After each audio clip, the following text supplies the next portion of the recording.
సాయినాథ్ మహారాజుకి జై. అందరూ బాగుండాలని, ఆనందంగా ఉండాలని, సంతోషంగా ఉండాలని, సుఖంగా ఉండాలని, ఆరోగ్యంగా ఉండాలని, ప్రేమగా ఉండాలని, ఆత్మోన్నతిని కలిగించుకోవాలని, గురువు యొక్క సాహచర్యంలో జీవితాన్ని ఆనందమయం చేసుకోవాలని ఆ దేవాది దేవుణ్ణి మనస్ఫూర్తిగా కోరుకుంటూ ఈరోజు మనం సత్సంగంలోకి వెళ్దాం.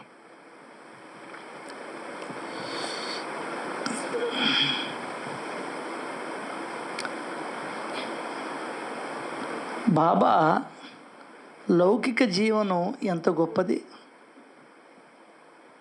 అది గొప్పగా ఉండాలి జీవితం అంటే.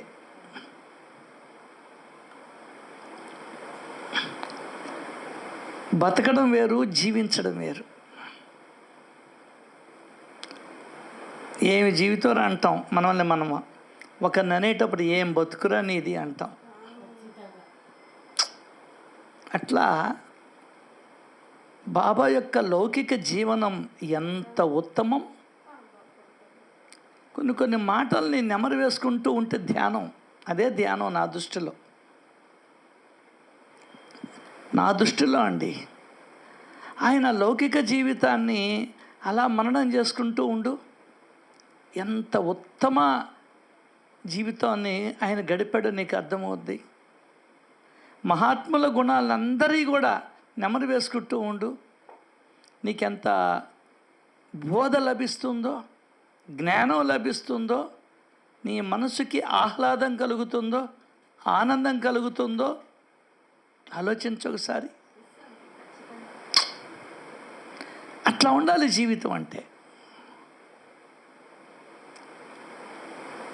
సో అటువంటి జీవితం అయింది ఉత్తమం అంట.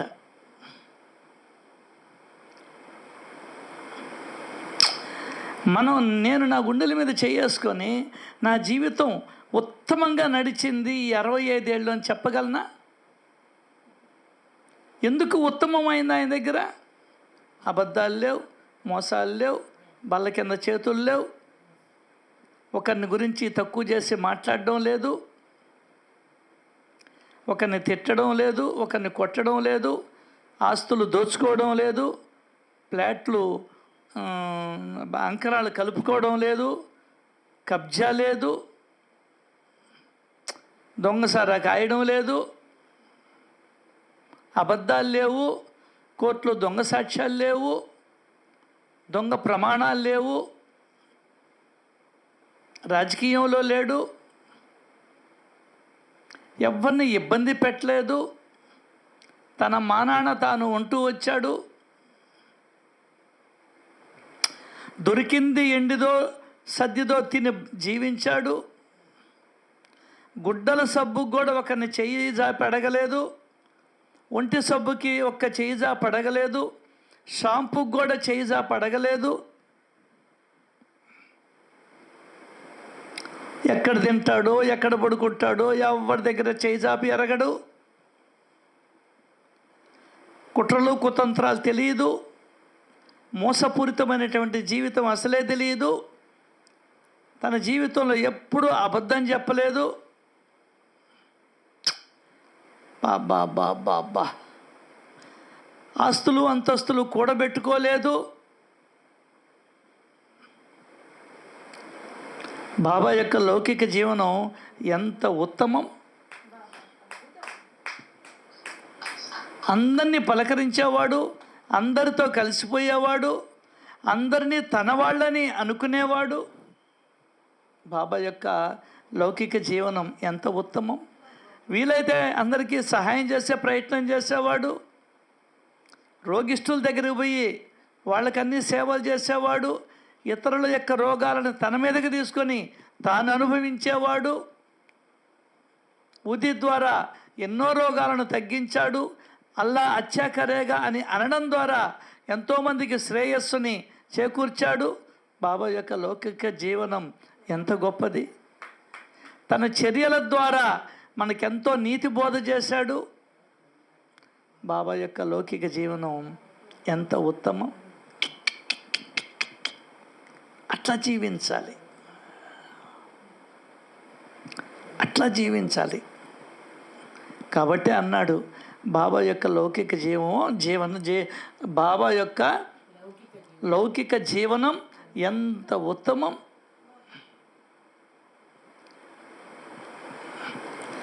హిందువులకి మహమ్మదీయులకి ఇద్దరికీ ఆయన తల్లి లాంటి వారు. పులి మేక ఒకరంటే ఒకరు పడదు. అటువంటి వాళ్లకు కూడా ఆయన దగ్గర చాకుడు పిల్లుల్లాగా అయిపోయేటి. అది ఆయన విశ్రామధామం. అవి వారి వద్ద ఏ భయము లేకుండా ప్రేమగా విహరించేవి.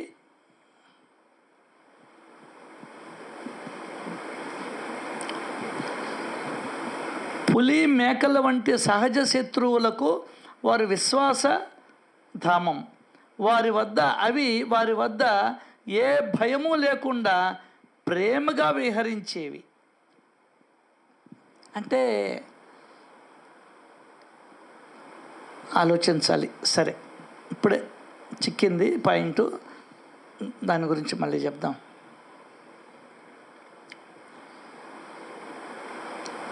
ఎలా పడుకునేవారు ఆయన?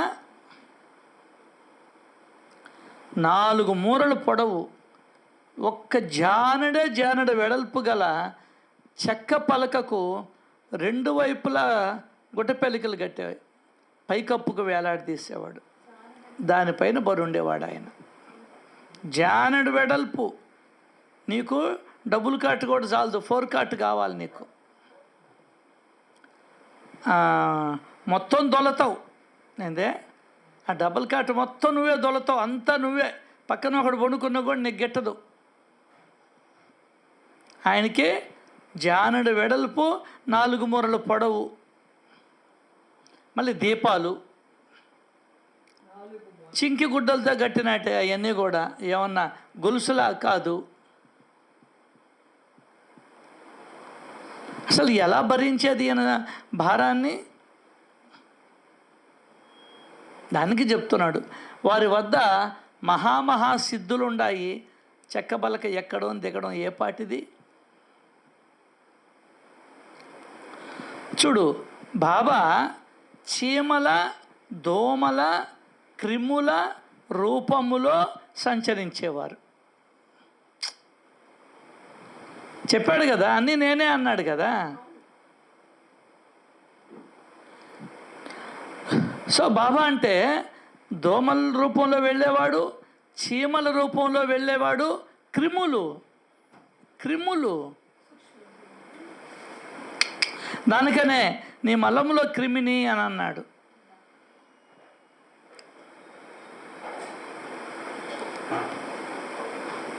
అట్లాగే నానాసాహెబ్ చందోర్కర్కి చీమల రూపంలో చూపించాడు. పొట్ట చుట్టూ, బొడ్డు చుట్టూత. ఏ దోమ ఈగ వచ్చినా కూడా రుణానుబంధంతో వస్తామని చెప్పాడు.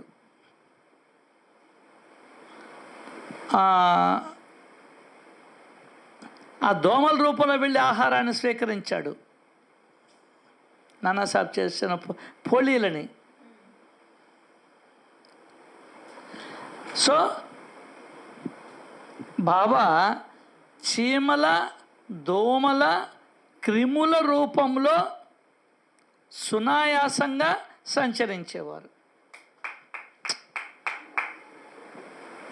అంటే ఏ ఆకారం కావాలనుకుంటే ఆ ఆకారం ఆయన సంతరించుకునేవాడు. దానికనే ఆయన అన్నాడు, నేనెవరో తెలుసుకోరా నాయన. నేనెవరో తెలుసుకునేదానికి శ్రవణ మననాలను ఆజ్ఞాపించాడు. వీటిని తెలుసుకోవడం కాదు, మననం జరగాల. ఏం జరగాలి? మననం. ఆమె చెప్పిళ్ళా, ఏం బాబా నా చుట్టూతా ఉన్నటువంటి కుక్క నక్క పిల్లి ఎద్దు ఆవు దోమ ఈగ చీమ అన్నీ నువ్వేనా? ఎస్ ఐ యామ్ అన్నాడు ఆయన. కాబట్టి రోజు నువ్వు ఒక అరగంట నిద్రలేయంగానే మంచం మీదనే సద్గురువుని గురించి తెలుసుకునే ప్రయత్నం చెయ్యి. అప్పుడు ఈ భావాలన్నీ మన మనసుల్లో నిలబడతాయి. ఏందే ఖాళీగా ఉన్నప్పుడల్లా కూడా చేసుకో, ఇబ్బందులు. అప్పుడే చేయాలని రూల్ ఏమిలే. పొద్దున కాబట్టి మంచిగా దేవుణ్ణి తలుచుకుంటే అంతకన్నా ఉత్తమమైన పని ఏముంది చెప్పు? అర్థం కాల? ఎన్ని రూపాయలు ఎత్తాడయ్యా నా తండ్రి, అన్ని రూపాయలే తానున్నానని చెప్పుకొని వచ్చాడని మనసుకు చెప్పుకుంటే నువ్వు ఎవరిని ఇబ్బంది పెట్టవు, ఎవరిని కష్టపెట్టవు, ఎవరిని నష్టపెట్టవు. ఉదయాన్నే చెప్పుకుంటే ఎవరిని బాధ పెట్టవు. దీనికి మనసుకు చెప్పుకోవడం.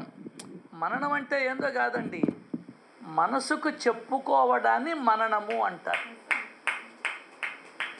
మనసుకు చెప్పుకోవాలి, అది ముఖ్యం. చదువుకోవడం కాదు. దానికనే బాబా అడిగాడు, మనసుకు పట్టించావా? దానికనే అని చెప్పాడు, మనసుకు పట్టించుకున్నాడు కాబట్టి ఇప్పటి నుండి నాకు నూతన జీవితం అన్నాడు. కొత్త జీవితాన్ని ప్రారంభించాడు ఆయన. అదే పాత జీవితాన్ని వదిలేశాడు, కొత్త జీవితాన్ని ప్రారంభించాడు. సో ఆయనకి సిద్ధులన్నీ ఉన్నాయి. దోమలా మారేదానికి, చీమలా మారేదానికి, క్రిమిగా మారేదానికి ఎంతసేపు పడుతుంది ఆయనకి? సృష్టి మొత్తమే ఏర్పరచాలంటే అరరెప్ప పాటు కాలం చాలంటే దోమాదేవుని పెద్ద లెక్క. అది కాదు, ఇంకోటి కాదు చెప్తున్నాడు బాబా. అంటే ఎవరు? ఆధారము లేకుండా ఆకాశంలో అయినా నిలబడి ఉండగలిగే వారికి చెక్క పలక ఒక లెక్క. సినిమాల్లో చూపిస్తారే మనకు, మేఘనాథుడు అప్పుడు రావణాసురుడిది, అదిలో ఆకాశంలో నిలబడగలడు ఆయన శూన్యంలో. అటువంటి ఆయనకి ఒక చెక్క పలక లెక్క అంటున్నాడు. అష్టసిద్ధులు, నవవిధులు వారి సన్నిధిలో చేతులు రెండు జోడించి రెండు వైపులా నిలబడి ఉండగా చెక్క పలక కేవలం నిమిత్త మాత్రం. ఏం లేదండి, ఏదనుకుంటే జరిగిపోతుందండి మహాత్ములు. జీడిపప్పు లేదా స్వామి, జీడిపప్పు అయిపోయింది స్వామి అని చెప్పాడు. ఓహో అయిపోయిందా, అంతే. 10 నిమిషాల కల్లా జీడిపప్పు బస్తా వేసుకొని వచ్చాడు ఒకడు.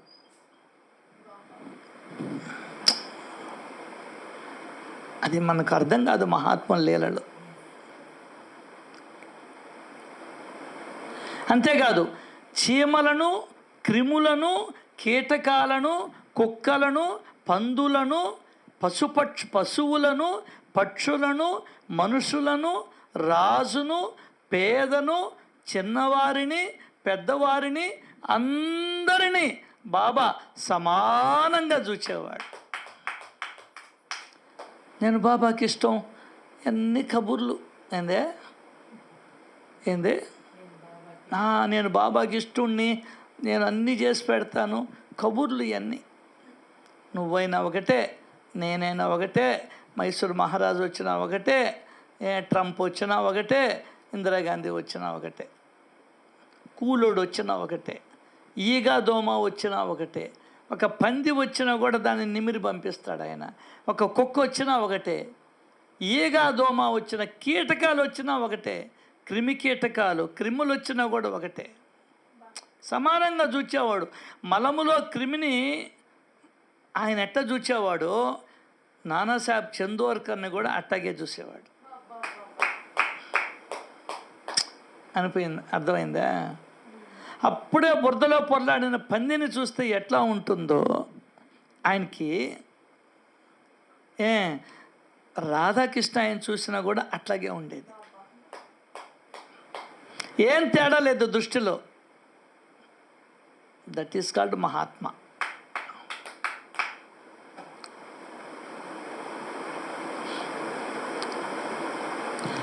మళ్ళీ చెప్తున్నాడు, విశేషణం లేని రాయడండి.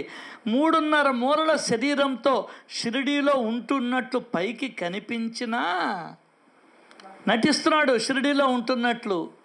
పుణ్యరాశి అయిన ఆ మహారాజు సర్వహృదయవాసి. తేల్చేశాడు బాబాని ఎవరో. హేమాద్రి పంత్ గారు అవగాహన చేసుకున్నంతగా ఈ ప్రపంచంలో ఇంకొకడు అవగాహన చేసుకోలేడు, రాడు, పోడు కూడా. అది ఆయన గొప్పతనం. ఇంకెవరూ అర్థం చేసుకోలేరు. అది 3.5 మూరల శరీరంతో షిరిడీలో ఉన్నట్లు పైకి కనిపించినా ఆయన ఎవరు అంటే, ఆయన ఆ మహారాజు అందరి హృదయాలలో ఉండేవాడు అని చెప్తున్నాడు. సర్వ హృదయవాసి. పైకి అందరితో మార్గదర్శకంగా ఉన్నట్లు కనిపించిన ఎవరితోనూ లోపల ఏ సంబంధము లేకుండా ఉండేవాడు. సంబంధం పెట్టుకుంటే ఏడిపే. లోపల ఏ కోరికలు కూడా లేకుండా ఉన్నా పైకి మాత్రం భక్తుల ఎడ మోహపాశంతో బంధింపబడి ఉన్నట్లు కనిపించేవారు. నీకు కూడా అదే చెప్తున్నాడు. ఏందే పైకి కనిపించు, నీ కొడుకులతో, నీ కూతుళ్ళతో, నీ అల్లుడితో, నీ మనవాళ్ళతో నువ్వే ప్రాణం అన్నట్టుగా ఉండు. కానీ లోపల వీళ్ళందరూ నన్ను వదిలి వెళ్ళిపోయేవాళ్ళే, వీళ్ళెవ్వరూ నాతో రారు. ఏందే వీళ్ళెవ్వరూ నాతో రారు. నా పాపములో కానీ, నా పుణ్యములో కానీ, నాకు వచ్చేటువంటి జబ్బుల్లో కానీ వీళ్ళెవ్వరూ పంచుకోరు, భాగాలకి రారు అని ఎప్పుడు గుర్తుపెట్టుకో. ఏందే ఎప్పుడు గుర్తుపెట్టుకో ఈ విషయాన్ని. అప్పుడేమవుద్ది, నీ ఆరాటాలు, పోరాటాలు ఇవన్నీ తగ్గిపోతాయి. బాబా చెప్పిన మాట ఇది. పైకి దీక్షిత్ పట్ల, రాధాకృష్ణయ్య పట్ల, మహల్సాపతి పట్ల అబ్బో ప్రేమను గురిపించేవాడు. అర్థం కాల? అంతరంగంలో ఏ కోరికలు లేకుండా ఉండేవాడు. That is the mental status of the baba. నీకు అది మనం నేర్చుకోవాల్సింది బాబా దగ్గర నుండి. ఆ మెంటల్ స్టేటస్ ఎవరితో ఏమి పట్టనట్టు ఉండాల. అర్థమైందా? మనమంతా రాసుకుంటాం, పూసుకుంటాం, గమ్మునున్నాం. ఫోన్ చేసి ఏం వదినా ఎట్టుండవు అని అడుగుతాం. ఒరేడమ్మా పడవ వచ్చాడు మీ ఆయన భోజనానికి అంట. ఆయన వచ్చిస్తే ఏమి, నీకేమి రాకుంటే ఏమి? ఏమక్క బాగున్నావు, స్వరూపక్క కనబడడం లేదు ఈనాడు. నీకు కనబడాలి వచ్చామే, నీ కింద జీతగత్త ఆమెమన్నా కనబడడం లేదు. ఏంది కనబడేదని? ఉండాది కదా, బ్రతుకుందని తెలిసింది. లేదనుకో నీకు కార్డు వచ్చుండు. ఈ లోపల నువ్వు అడగడం ఎందుకు? టైం వేస్ట్ మాటలు ఇవన్నీ కూడా. అర్థం కాల? కృష్ణారామ అనుకోరా నాయన అని ఆయన చెప్తుంటే, బాగున్నావా, బాగలేదా, ఆరోగ్యం బాగుంది, ఆమెకి అట్టుంటే నీకెందుకని? అర్థం కాల? అంత జలం ఉంటే పోయి చూడు ఒకసారి.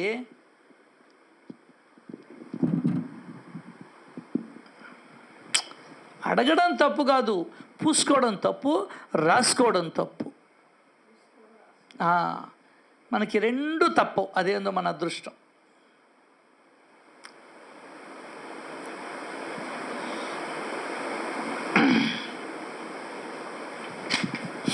ఆయన మెంటల్ స్టేటస్ రాస్తున్నాడు ఇక్కడ.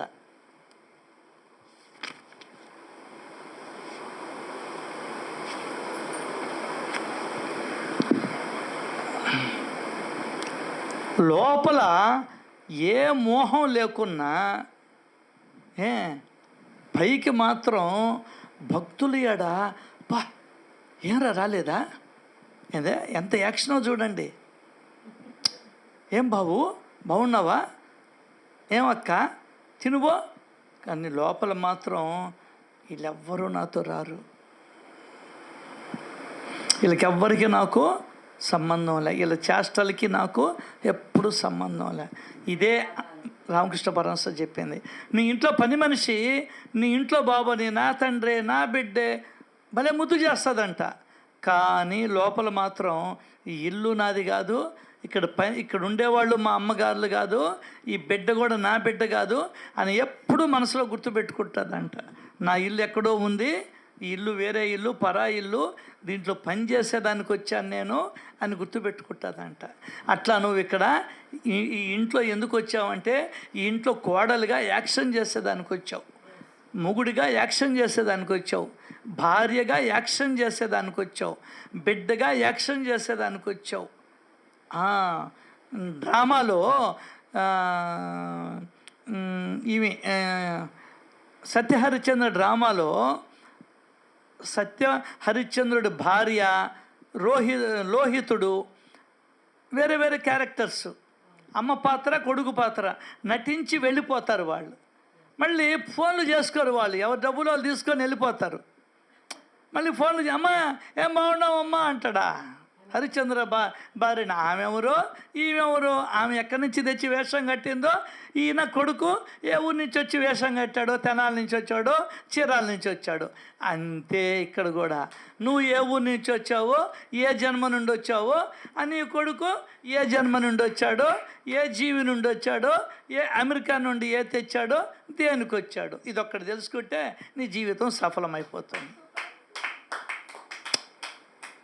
నువ్వు ఇక్కడ భార్యగా, భర్తగా, పిల్లవాడిగా, అక్కగా, చెల్లెలుగా యాక్షన్ చేసేదానికి వచ్చావు, ఓవర్ యాక్షన్ చేసేదానికి రాలా. Just action. ఏందే యాక్షన్కి ఓవర్ యాక్షన్కి తేడా ఏంటంటే, ఒరే ఆ పిల్లకి 2 చీరలు కట్టున్నావు, నువ్వు 2 వరకే లాగరా అంటే ఇడు 3వది కూడా లాగడం మొదలు పెట్టాడంట. దాన్ని ఓవర్ యాక్షన్ అన్నారు. అప్పుడు డైరెక్టర్ వచ్చి ఒక చెంప మీద చల్లని కొట్టాడంట. నీకు చెప్పింది ఏంది, 2 చీరలే లాగమని చెప్పా, ఆ 2 చీరలకి ఆమె బొట్ట బొమ్మలాగా తయారైంది, నువ్వు 3వ చీర లాగితే ఎట్లా అని చెప్పి అని కొట్టాడంట. అది యాక్షను, ఓవర్ యాక్షన్. అర్థమైందా? నువ్వు ఓవర్ యాక్షన్ చేస్తుంటే నేను యాక్షన్ వరకే చెయ్యాల, డైరెక్టర్ ఎట్లా చెప్తే చెయ్యాల. కట్ ప్యాకప్, ఎవరింటికి వాళ్ళు వెళ్ళిపోతారు. రష్మిక ఇంటికి రష్మిక, అనుష్క ఇంటికి అనుష్క, ప్రభాస్ ఇంటికి ప్రభాస్. అర్థం కాల? రాణా ఇంటికి రాణా. మళ్ళీ వీళ్ళు ముగ్గురు కలుస్తారా? కలవరు, ఎవరింటికి వాళ్ళు వెళ్ళిపోతారు. సో ఏది సినిమా అయిపోయినంత వరకు ఉంటారు. అట్లాగే ఇక్కడ కూడా మన జీవితం అనే సినిమా అయిపోయినంత వరకు వీళ్ళందరూ ఉంటారు. ఈ జీవితం అనే సినిమా అయిపోతే వీళ్ళు ఎవరికి వాళ్ళు వెళ్ళిపోతారు.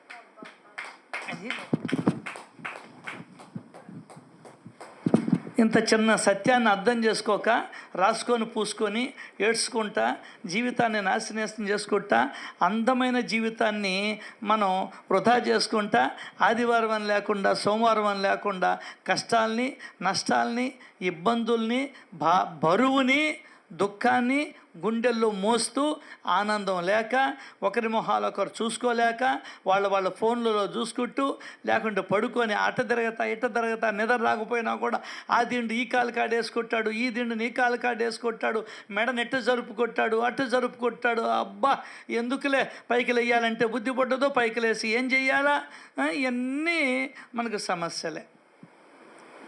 సుఖం లేదు, పాడు లేదు. ఏమే సినిమా పోదాం వస్తావంటే రానంటది. సరే నేను పోయి వస్తానంటే నేను రాకపోతే నువ్వు ఎట్టబోతావు అంటది. ఏంది ఇదే అర్థం కాల. బయటికి పోదామంటే ఎండ వేడి, ఆ పార్కు కాడికి పోదామంటే అక్కడ చూస్తేనే జనాలు, విపరీతమైన జనాలు, ఏమి నరకంలే. సో ఈయన మాత్రం ఏ కోరిక లేదు, ఏ ఆశలు పెట్టుకోలే. ఎందువల్లంటే ఆశ పెట్టుకుంటే పాస్యం అవుద్దని ఆయనకి బ్రహ్మాండంగా తెలుసు. తెలియదల్లా మనకే, ఏందే తెలియని మనకే, పిచ్చోళ్ళం మనం. నలుగురు అందరినీ చుట్టూత మంచం కాడ పెట్టుకొని, ఏమ్మా వస్తానమ్మా, నేను వెళ్ళి వస్తానమ్మా, వెళ్ళి వస్తానమ్మా, ఖచ్చితంగా నువ్వు వాళ్ళ ఇంట్లో పుడతావు, ఇబ్బందులు వెళ్తావు, ఇప్పుడు మళ్ళీ వస్తానని చెప్తున్నావు. రామ్మ రెడీగా అంట్లు దొంకొని నాకు అన్నీ చేసి పెడుతూ రామ్మ అని ఆమె అంటుంది. అట్టగేనమ్మ సత్యం. తదాస్తు. అర్థమైందా? అది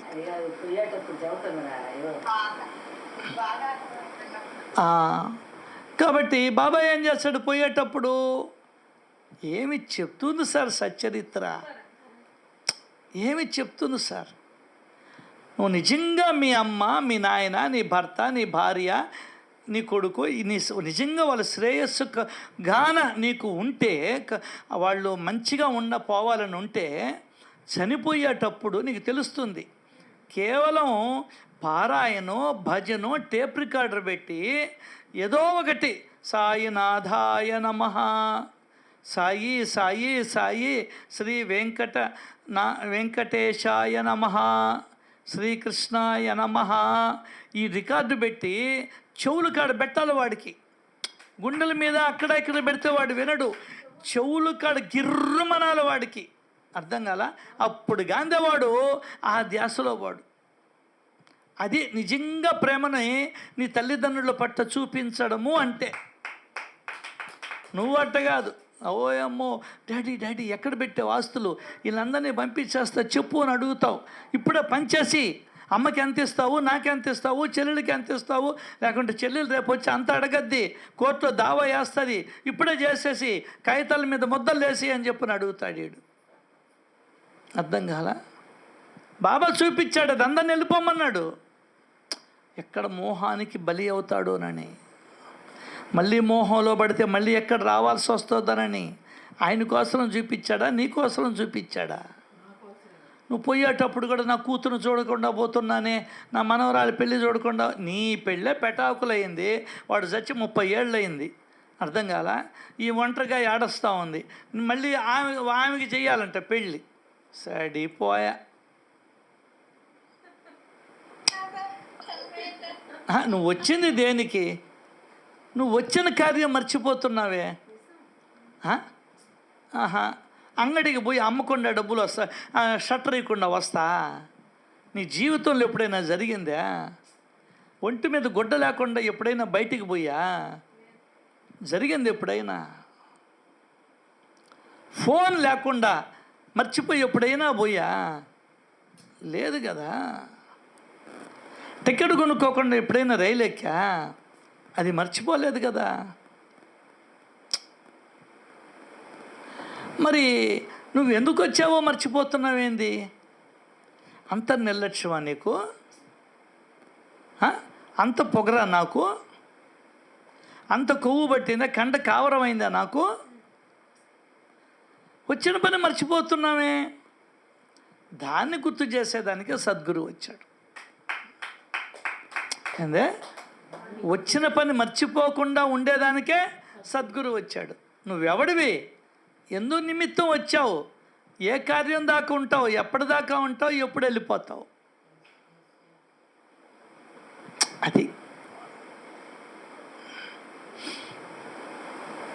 అది మనం ఎప్పుడు గుర్తుపెట్టుకోవాలా. సో మోహపాశ్యంతో బంధింపబడి బాబాకి నేనంటే భలే ఇష్టం అని అందరూ అనుకుంటారు, కానీ లోపల ఎవరితో సంబంధం ఉండదు. ఏందే? ఎవరితో సంబంధం ఉండదు ఆయనకి.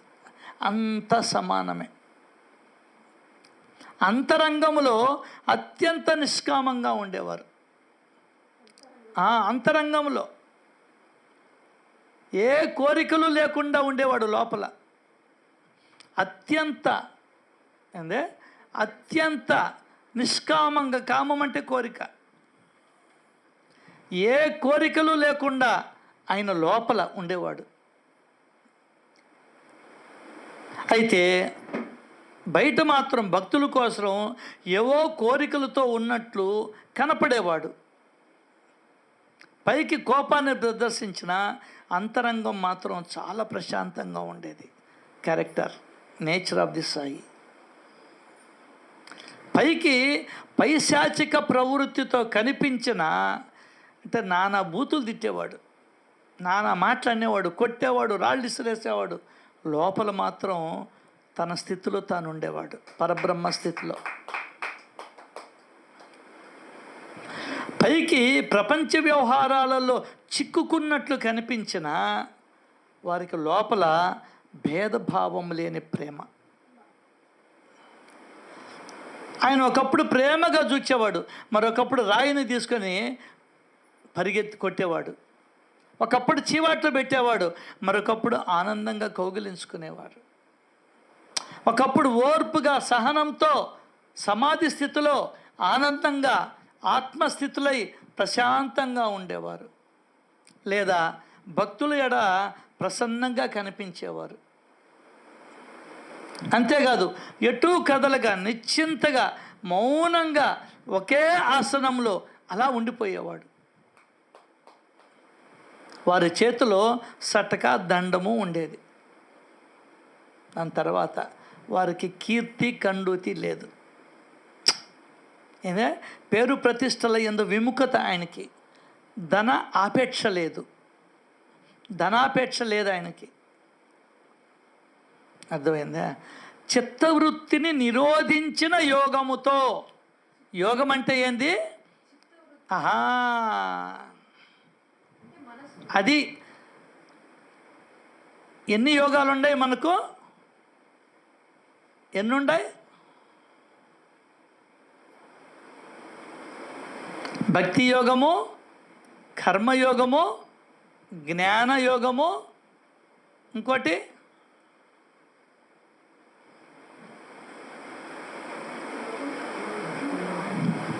ఏందమ్మా? కాదు, ఇంకోటి యోగ మార్గం. యోగము అంటే ఏంది?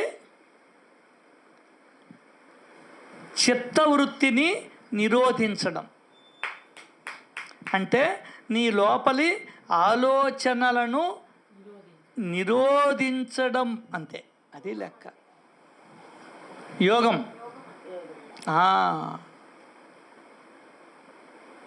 అది ఏదైనా కానీ, ఏ మార్గాన్నైనా పో, నువ్వు ఏం చేయాలి? చిత్తవృత్తిని నిరోధించాలి. అది పాయింట్. నువ్వు చిత్తవృత్తిని కలబెట్టుకునేటువంటి పనులే చేస్తున్నావా? చిత్తవృత్తిని నిరోధించే పనులు చేస్తున్నావా? ఇది మనం ఆలోచించాల్సింది.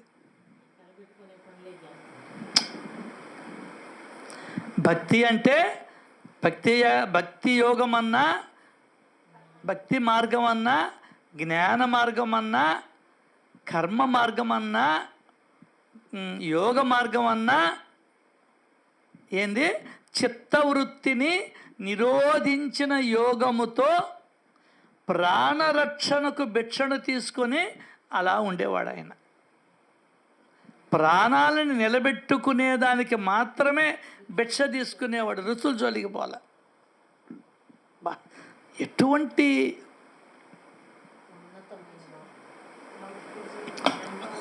ఎటువంటి ఉత్తమమైనటువంటి లౌకిక జీవితం అండి.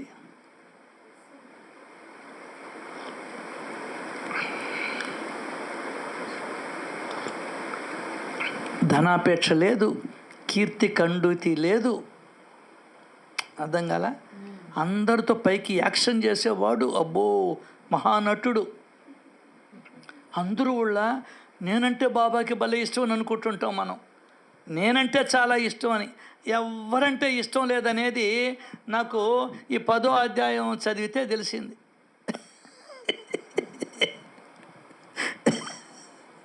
అమ్మ కూడా చాలామంది అనుకుంటుంటారు ఐవర్లు, కానీ అమ్మకి నేనంటే భలే ఇష్టం. ఏమిలా పక్కకి పిలిచి అమ్మని అడుగు, నీ గురించి ఎన్ని చెప్తాదో, ఈ దొంగపిల్లోడు అని చెప్తుంది. పైకట్ట కనిపిస్తాం, మనం యాక్షన్ చేస్తాం. మా ఆయనంటే నాకు ఎంత ప్రేమో, అబ్బా నా భార్య అంటేనా ఒరే ప్రాణమైనా ఇస్తానంటాడు. అక్కడికి పోతే ప్రాణం తీసేయాలనిపిస్తుంది నా భార్యను చూస్తే అంటాడు. అర్థమైందా? ఇవన్నీ పై మాటలే మనం చెప్పుకునేది. కీర్తి ప్రతిష్టల మీద ఆయనకి వ్యామోహం లేదు, ఒంటి మీద ధ్యాస లేదు. చిత్తవృత్తిని నిరోధించిన యోగముతో నువ్వు ఏ మార్గమైనా అవలంబించవయ్యా నాయన, చిత్తవృత్తిని నిరోధించాల. అదే సుబ్రహ్మణ్యం గారు చెప్పింది సద్గురువు. నువ్వు పూజకని పోయి అన్నీ కలబెట్టుకుంటుండవు. ఒత్తేది, నూనెది, ఆవు నెయ్యేది, ఈ పటానికి మచ్చ ఉంది, ఈ పుష్పాన్ని ఇట్ట కాకుండా ఇట్ట తిప్పించి మళ్ళీ ఇచ్చాడే, ఇదిగో ఇది ఒక్కరు కుళ్ళిపోయింది, వాడికి రమేష్కి కళ్ళు కనబడలేదా, ఇటువంటి పుష్పాలను ఇచ్చాడు, నీకు కనబడలే, వాడికి కనబడలేదు అనుకో, నువ్వు కుట్టేటప్పుడు నీకు తెలియబడలే, మసి పట్టిందే, చెప్పాను కోడలి పిల్లకి తొడవమంటే తుడిస్తే కదా, అసలు ప్రయోజనం ఎక్కడ నెరవేరిందే? ఈ మట్టి ఏంది కింద, ఈ పుస్తకం మీద ఈ దుమ్మేంది, పూలు తీసేయమన్నా తీస్తే కదా, సరిపోయింది. ఒత్తులుతో చిన్న వేయమన్నా బర్రి లాంటి ఒత్తులు చేసింది. సరే, ఇంట్లో ఉండేదంతా వాళ్లే కదా, ఇంక మళ్ళీ సపరేట్గా ఎక్కడ వస్తాయా?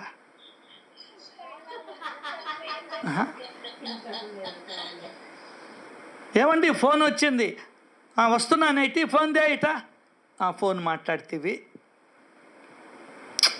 ఏమే అదిగో ఇప్పుడు వస్తాడంట, కానీ వాడికి ఒక 1000 రూపాయలు ఇవ్వు, ఆ 1000 రూపాయల్లో కూడా ఒక 100 రూపాయలు తగ్గించి వాడు లెక్క పెట్టుకుంటే ఆ 100 ఇవ్వు, లేకుంటే ఆ 100 జోబులు వేసుకో. అమ్మ అప్పుడు ఎక్కడుండవు నువ్వు? పూజా గదిలో ఉండవు. అర్థమైందా? చిత్తవృత్తిని నిరోధించుకునేదానికి మనం పూజా గదిలోకి పోవాలా. కానీ అక్కడికి పోయి నువ్వు అది లేదు, ఇది లేదు, ఇంకొకటి లేదు అని కలబెట్టుకొని వస్తున్నావు. కడ్డీలు లేవు, నేను ననంగా చెప్పాము ఆయనకి చెప్పి దండగలే, ఇటువంటి వాడికి గట్ట పెట్టారు మా నాయనోళ్ళు. ఊరిడమ్మ మీ నాయనోళ్ళకి ఏంది ఇది చెప్తాడు ఆయన సుబ్రహ్మణ్యం గారు, నేను చెప్పిన మాటలు కాదు, సుబ్రహ్మణ్యం గారు చెప్తారు.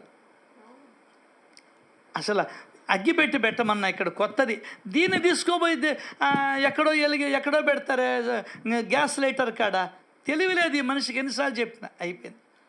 ఇంక దేవుడు లేడు, దెయ్యం లేదు, అయిపోయింది. పని మనుషులు శుద్ధంగా జిమ్మితే కదా, ఇంక ఈ పని మనుషులు మార్చేయాల. ఏమండి, పని మనిషిని వేరే మనిషిని చూడండి, మరి దేవుడి దగ్గర ఉండవే నువ్వు, ఉంటే ఉన్నాయిలే కానీ అయిపోయింది. ఇంకేంది నీకు చిత్త వృత్తిని నిరోధించేదే? చిత్తములో ఆలోచనలు, చిత్తము వృత్తాకారంలో సైకిల్ తిరిగినట్టు తిరుగుతూ ఉంటుంది, చక్రం తిరిగినట్టు మనసులో ఆలోచనలు, వాటిని నిరోధించాలి. అది ఏ యోగం అయినా, భక్తి యోగం కానీ, జ్ఞాన మార్గం కానీ, కర్మ మార్గం కానీ, యోగ మార్గం కానీ, నీకేమి నిరోధించబడలేదనుకో, నువ్వు ముక్కు మూసుకో, ఏ ఆలోచనలు రావు. ఏందే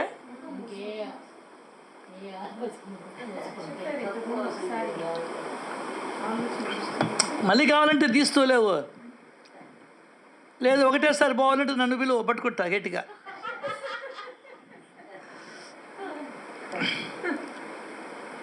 ఏం చేయబడి ఆలోచనలు నీకు వస్తున్నాయంటే ముక్కు మూసేయి,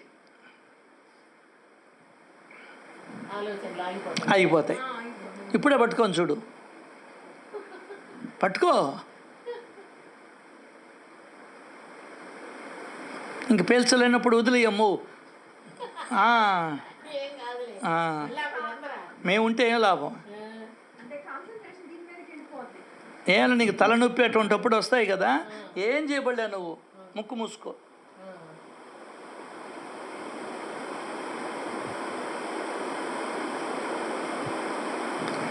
పిలుద్దామన్నా కూడా రాదు అది, కుక్క పిల్ల. ఏందే పిలుద్దామన్నా రాదు, పిలిచినా కూడా రాదు అది. ఆలోచనలు ఎందువల్లంటే నీ ఆలోచనలు నీ యొక్క ప్రాణవాయుతో సంచారం చేసి రెండు కలిసి లోపల నిన్ను నాటకం ఆడిస్తూ ఉన్నాయి. అర్థం కాలా? ఆ ప్రాణానికి ఆధారమైనటువంటి గాలిని నిరోధిస్తే ఆలోచనలు తగ్గిపోతాయి. దాన్నే ఈ యోగ మార్గం అంటారు. భగవద్గీతలో కూడా ఉంది, మనసుని లేకుంటే గాలిని నిర్బంధిస్తే ఆలోచనలు ఆగిపోతాయి. అర్థమైందా? అది సో ఇప్పుడు నాకు బాగా క్లారిటీ వచ్చింది. నువ్వు ఏవైనా చేయనైనా, పూజలు చేసుకుంటావో, వ్రతాలు చేసుకుంటావో, నోములు చేసుకుంటావో, ధ్యానం చేసుకుంటావో, లేకుంటే యోగ మార్గాన్ని వెళ్తావో, మంత్రాన్ని జపిస్తావో, వాట్ ఎవర్ యు డూ, అర్థం కాలా, వాట్ ఎవర్ ఇట్ ఈస్, ఏమి నిలబడాలా? చిత్తము నిలబడాలి. చిత్తములో ఆలోచనలు కదలకుండా జరగాల. అదే చిత్తవృత్తిని నిరోధించడము అంటే. వేరే ఆలోచన రాకూడదు. ఇప్పుడు చూడు, నేను మీతో పంచుకుంటూ ఉన్నాను, అసలు నేనున్నాననే సంగతే తెలియదు నాకు. ధారగా వస్తూ ఉండే మాటలు.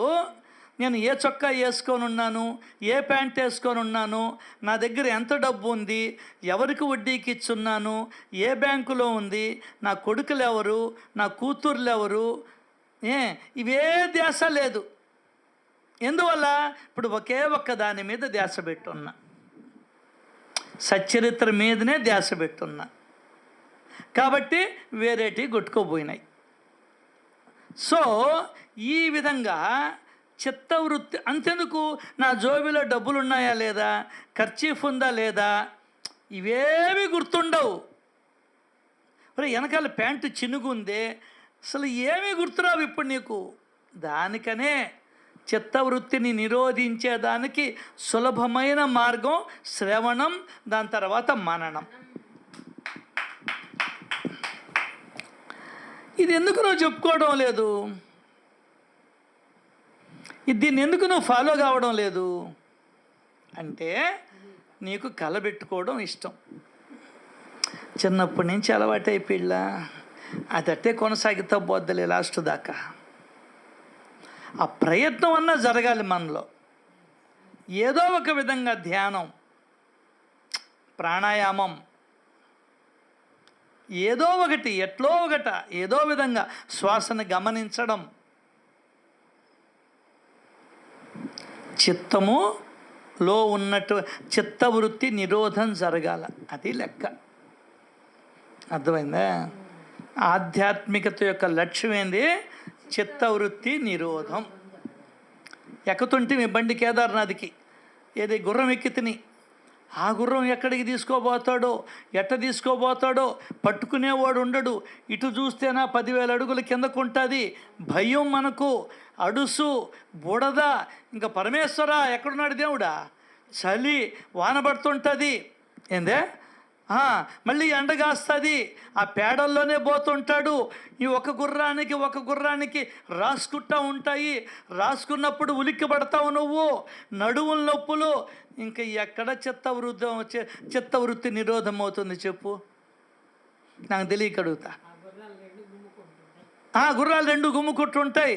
మేము పోయిలా మొన్న ద్వారకక చిత్తవృత్తి నిరోధానికి పోతే, అమ్మా చచ్చిపోతానేమో బుజ్జి అంటా ఉంది. అమ్మా నేను మా నాయనకి ఒకటే కూతుర్ని. ఉరిడమ్మా బడవ అరుస్తుంది అమ్మాయి.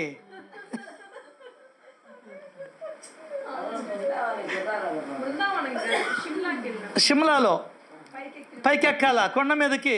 నేను ఒక్కడనే కూతుర్ని. ఒరే ఇంకొక పిల్ల రేబాలు పిల్ల, నన్ను పట్టుకోండి, కింద పడిపోతాను, నేను ఒక్క అమ్మాయినే. అందరూ ఒక్కరే. ఇంకేంది చిత్తవృత్తి నిరోధమా? పక్కది తగలుతుంటుంది, రాసుకొని పోతుంటుంది, గుట్టలు మెట్టలు రాళ్ళు. అదొక పెద్ద ఎక్స్పీరియన్స్. అర్థం కాలా? ఏదో మనం సచ్చరితలో ఉన్నాం కాబట్టి, సత్సంగంలో ఉన్నా కాబట్టి గమ్మునెక్కి కూర్చున్నా. ఏది జరిగినా ఆయన దయ్యే, కింద పడ్డా ఆయన దయ్యే, పైన పడ్డా ఆయన దయ్యే. ఏం మునిగిపోయింది అని చెప్పని గమ్మున కూర్చొని ఉన్నా. నా మనవాళ్ళు ఇద్దరు కూడా అట్లాగే మౌనంగా ఉన్నారు. మిగతా వాళ్ళందరూ అరుస్తున్నారు. ఒరే రారా పట్టుకోరా, నీకు ఎక్కువ డబ్బులు ఇస్తాను రా.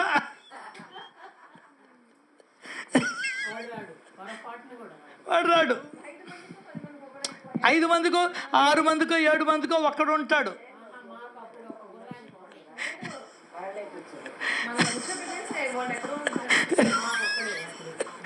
అదే దిగేటప్పుడు డగడగడగడగ మనం దిగేస్తుంటుంది. అదే కేదార్ నుంచి వచ్చేటప్పుడు అది దిగేటప్పుడు పడిపోతారు. కొన్నిసార్లు గుర్రం పడిపోద్ది. ఇంకెక్కడుంది నాయన చెత్త నిరోధం నాయన, చలి ఉణికిపోద్ది. ఆయన ఫోన్ చేసేసాడు వాళ్ళ అబ్బాయికి, ఒరే నేను అమెరికాకి మేము పోయినప్పుడు చేరదాంకి, నేను ఇంకా బతకను, ఈ చలిలో చచ్చిపోతాను, నా వల్ల కాదు, ఇంకా దెయ్యం పట్టోళ్ళలాగా ఊగలాడినాడు. డాక్టర్ ఆయన, వయసా 65, 70 ఉన్నాయి. ఎందుకు రావడం? ఇంకా చిత్తవృత్తి నిరోధం ఏముంది అంటే, భక్తి అంటే ఏందో తెలియకుండా మనం మన జీవితాల్ని గడుపుకుంటున్నాం. అసలు భక్తిని ఎందుకు చెయ్యాలి అనేది తెలియకుండా మన జీవితాల్ని మనం అలా ప్రయాణింపజేస్తున్నాం. అదే నా బాధ. నా బాధ అంతా అదే. భగవద్గీతలో కూడా చిత్తవృత్తి నిరోధం చేయమని చెప్పాడు శ్రీకృష్ణ పరమాత్మ. అర్థమైందా? అసలు భక్తికి అర్థాలనే మార్చేసుకుంటుమే మనం. భక్తికి రూపురేఖలనే మార్చేస్తువే.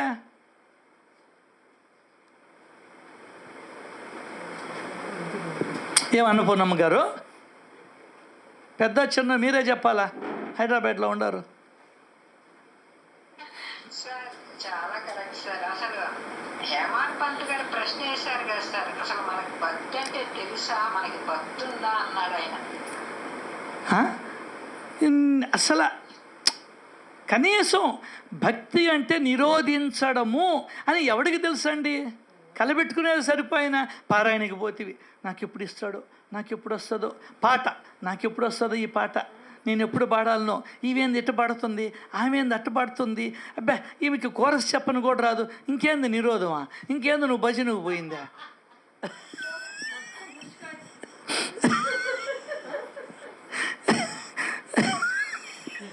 నెట్టుకుంటుంటే తిరుమలకి పోతే, ఒరే నెట్టబాకరా, తగిలే దగ్గర తగలుతుంటాయి, ఎందుకు వచ్చానని ఈడి మొహానికి ఇటు తీసుకొని వచ్చాడు. వాడుల్లా భార్యని ఇటు పెట్టి ఇక్కడ అడ్డం పెడతాడు చెయ్యి, ఆమెను ఎవరన్నా తట్టుగా తగలుతుందేమని, తగిలేవాడు తగలనోడు ఎందుకు రావాలి అక్కడికి?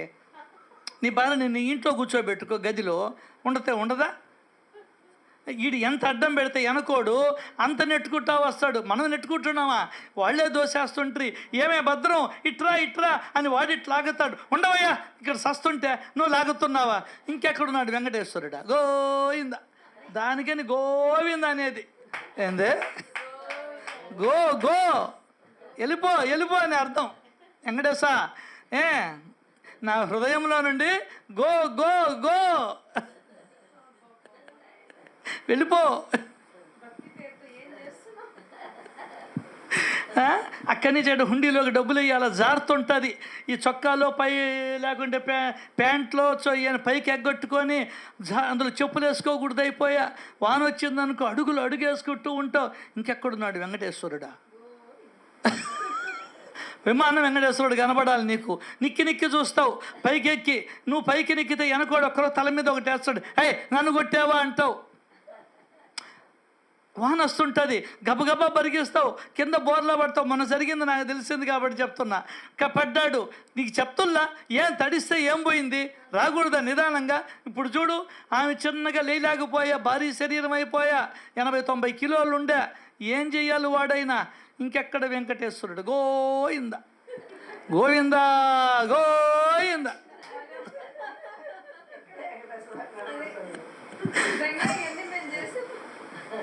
అన్నవరం సత్యనారాయణ స్వామి దగ్గరికి పోతాం వ్రతం చేయించుకునేదానికి. అక్కడ ఫ్యాన్లు తిరుగుతూ ఉండవు, ఏసీలు ఉండవు, చెమట పుడుతుంటుంది. ఏమే వెనకాల ఇటు గీరమంటూ ఉంటావు నువ్వు. ఎప్పుడు ఇంటికాడ ఇదే సోదా, ఇక్కడ ఇదే సోదా అంటావు. దాంతో అట్ట గీరుకుంటుంటావు వెనక నుంచి. అర్థం కాల? ఎప్పుడెప్పుడు అయిపోద్దా అని ఉంటావు ఆ ఎండకి, ఆ సెగకి. ఆ చీర పట్టుబట్టలు ఎట్టుంటాయి తెలుసా? జారిపోతూ ఉంటాయి. నా కర్మ ఇటువంటి దానికి మొక్కుకున్నది మనిషి, ఇంటికి పోయి చెప్పాలా అని అనుకుంటావు. ఇంకేందా గోయింది సత్యనారాయణుడు.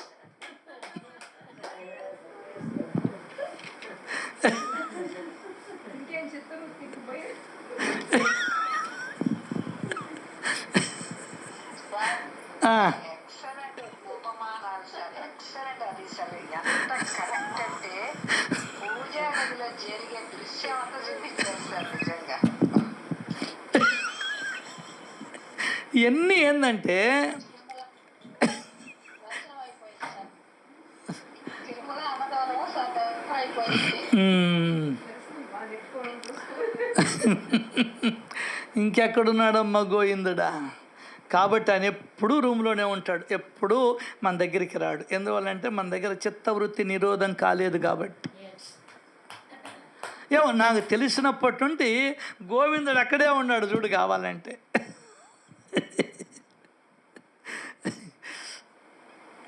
అది మనం తెలుసుకోవాల్సింది. భక్తి అంటే ఏ మార్గం అయినా వెళ్ళు, నువ్వు ఇబ్బందిలే. అదే చెప్తున్నాడు. ఇన్ని 4 మార్గాలు భగవంతుణ్ణి మనం భగవంతుని పొందడం కాదు అంటే ఎందుకంటారంటే అది కూడా తెలియదు మనకు సరిగ్గా. దానికనే అవగాహన ముఖ్యం.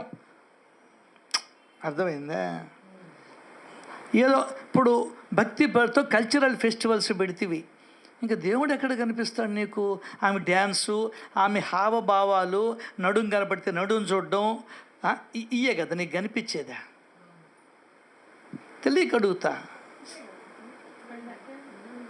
ఏంది ఇంతకన్నా వీళ్ళు మంచివాళ్ళు చెక్కల ఎలక ముసలి దాన్ని తీసుకొని వచ్చారే, నువ్వు ముసలోడు కాక నీకు ముసలోడికి పడుచు దాన్ని తీసుకొని వచ్చి పెడతా నీ ఎదురుగా డ్యాన్స్ చేసేదానికి. నువ్వు పోయింది ఎందుకు? సత్సంగాలకి, ఈ కల్చరల్ ఫెస్టివల్స్, అది ఇది గందరగోళం. ఇంకా నీకు చిత్తము నిరోధం ఎట్లా అవుతుంది? నేను పక్క రోజు కనపడ్డా అమ్మాయి, అమ్మాయి భలే చేసావు అమ్మాయి నువ్వు యాక్షను, థ్యాంక్ యూ అని చెయ్యిస్తాడు ఈ ముసలోడు. అర్థం కాల? ఓ అబ్బా ఆ పిల్ల ఏదో మురిసిపోయి నేనేదో భలే యాక్షన్ చేస్తానంట, ఎవ్వడూ మెచ్చుకోలేదు, ఈడొక్కడన్నా ఇస్తున్నాడు, ఆమె చెయ్యిస్తుంది, ఈడొక్కడు నలుపుతా కూర్చుంటాడు. సడిపోయింది నీకు. ఇంకా చిత్త నిరోధం ఎక్కడుంది అక్క? కాబట్టి ఎవ్వరు చెప్పినా మోసపోబాకండి. ఏందే సచ్చరిత్ర చెప్పింది నమ్మండి. అర్థమైందా? చిత్తవృత్తి నిరోధము దానికని అంటాడు భక్తి లక్షణంలో ఒక్క క్షణమైనా సర్వము భగవంతునికి సమర్పించి ఒక్క క్షణమైనా ఆలోచనలు రానటువంటి స్థితి ఉండడమే భక్తి లక్షణమని ఎవరు చెప్తాడు? నారదుడు చెప్తారు. నారదుడు భక్తి సూత్రాలు మనం ఫాలో అయ్యేది. ఎందుకు? అది కదిలితే ఏమవుతుంది? డేంజర్. అసలు మనిషి కదలొచ్చు, మనసు కదలకూడదు. దేని మీద పోద్దో తెలియదు నాయనో. అయ్యా దేని మీద పోద్దో తెలియదు. దాంట్లో బైబిల్లో చెప్తారు ఒక మాట, నువ్వు దారిలో పోతూ ఉంటే ఒక అమ్మాయిని చూసి చాలా బాగుంది అని తదేకంగా కానీ చూస్తూ ఉంటే ఆ అమ్మాయితో నువ్వు సంపర్కము చేసినట్లంట లెక్క. ఆ పాపం కూడా నీ ఖాతాలో దేవుడు వేసేస్తాడంట. అది వెళ్ళకూడదనేది తేరక కాదు, పెద్దోళ్ళు చెప్పిన మాటలు. నువ్వు భక్తికి 4 నామాలు పెట్టుకొని ఉంటివి, అడ్డనామాలు, నిలువు నామాలు, రకరకాల గుడ్డలు వేసుకొని ఉంటివి, అవన్నీ చూస్తూ ఉంటివి. అర్థమైందా?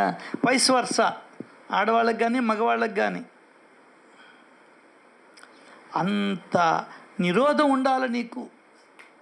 అర్థమైందా? కాబట్టి నువ్వు కాపలా గాయాల్సింది మనసుకి కాపలా గాయాలి నువ్వు. అదే ఆధ్యాత్మికత అంటే. ఏం చెయ్యాలి? మనసుకి కాపలా గాయాలి. ఇంటికి కాపలాకి గుర్కాని పెడతాం. అపార్ట్మెంటు నైట్ వాచ్మెన్ ఒకడు, డే వాచ్మెన్ ఒకడు ఉంటాడు కాపలాకి. మరి నీ మనసుకి కాపలా పెట్టాలని ఎప్పుడైనా ఎవరైనా దగ్గరైనా విన్నావా నువ్వు? అసలు నువ్వు కాపలా పెట్టి చూడు, 80% తగ్గుతాయి. మళ్ళీ యామారామనుకో విఠలుడు పారిపోతూ. సచ్చరిత్ర యామారితే ఏమైపోద్ది? విఠలుడు పారిపోద్దు. నువ్వు శ్వాస మీద కూడా ధ్యాస పెట్టబాక, నీ మనసు ఏం చేస్తుందో గమనించు, ఆగిపోతుంది అది. సాధన నేను చెప్పేది ఏందే? సాధన అవకాశం ఉన్నప్పుడు ఉత్త ఇది చిత్తాన్ని నిరోధించినంత మాత్రాన సరిపోదు, నీలో మనోమాలిన్యాలు తొలగాల. నీ లోపల ఉన్నటువంటి మనోమాలిన్యములు తొలగాల. నేను ధ్యానం చేస్తాను, నేను రోజు విష్ణు సహస్రనామాన్ని చదువుతాను, అవన్నీ ఎందుకంటే మనసుని నిరోధించేదానికి ఆ పద్యాలు పాటలు అవన్నీ కూడా. కానీ సంస్కారము వాసనలు పోవాలిగా, సంస్కారాలు నేర్చుకోవాలిగా, దానికి నువ్వు సచేతని సద్గ్రంథాలని చదవాలి. అర్థమైందా? మనసు నిలబడితే ఏమవుద్దమ్మా?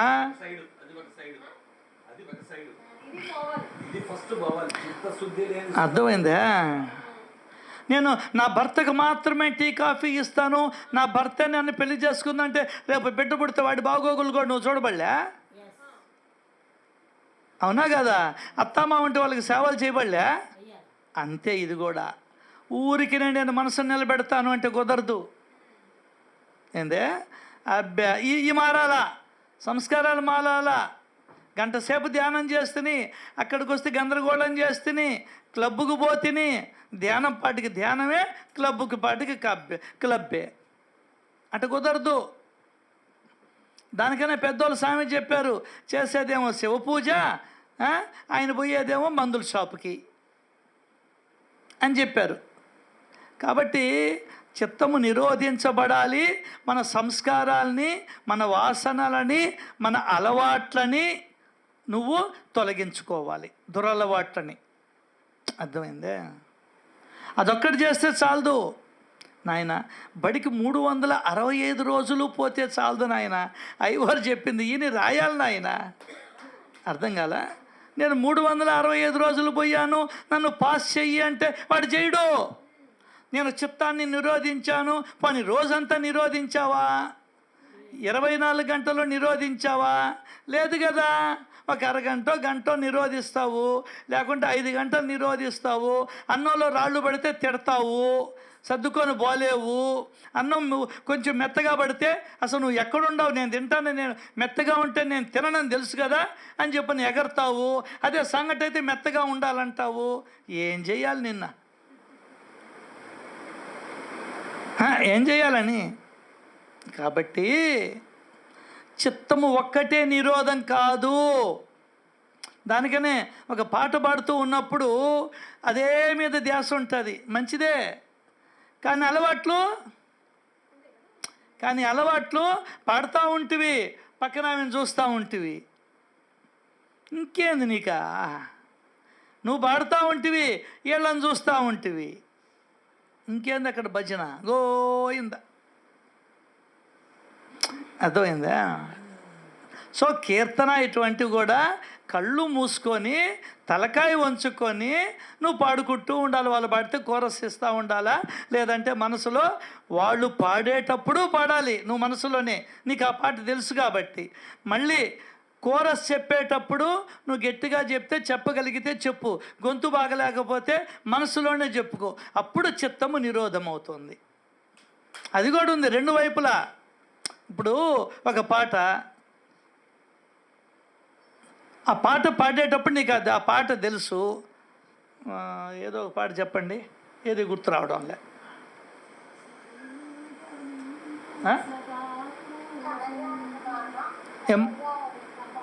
సాయినాథ నిన్నే సదా పూజించు, సాయినాథ నిన్నే సదా ధ్యానించు.